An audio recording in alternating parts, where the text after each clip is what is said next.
Halika, samahan mo akong tuklasin ang hugis at sulok. Ulitin mo nga ito, hugis at sulok. May mga bagay na hugis at sulok tulad ng hiwa ng pakwan, tent,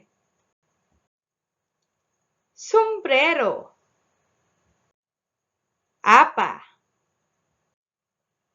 hanger, hiwa ng pizza, keso, hiwa ng egg pie, bangka,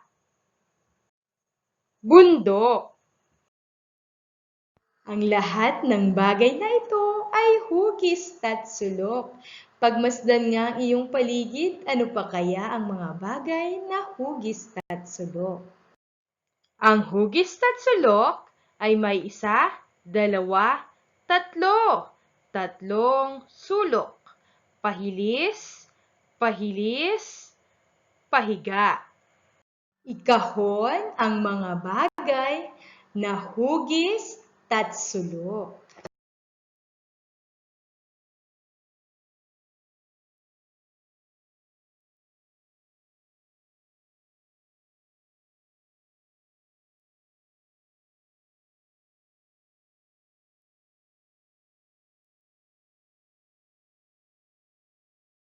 Lagyan mo naman ng check ang mga bagay na hugis at sulok.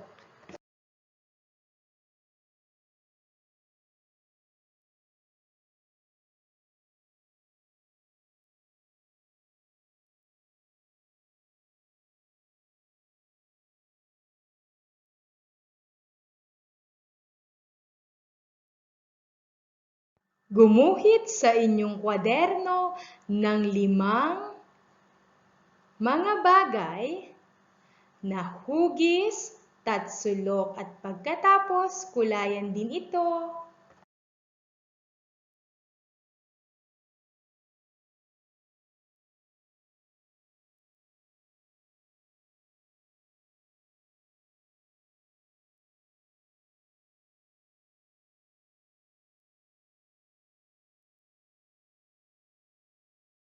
Making learning in writing, reading, and mathematics through the easiest way for children. To know more about the other learning videos and for more updates, pindutin lamang natin ang subscribe.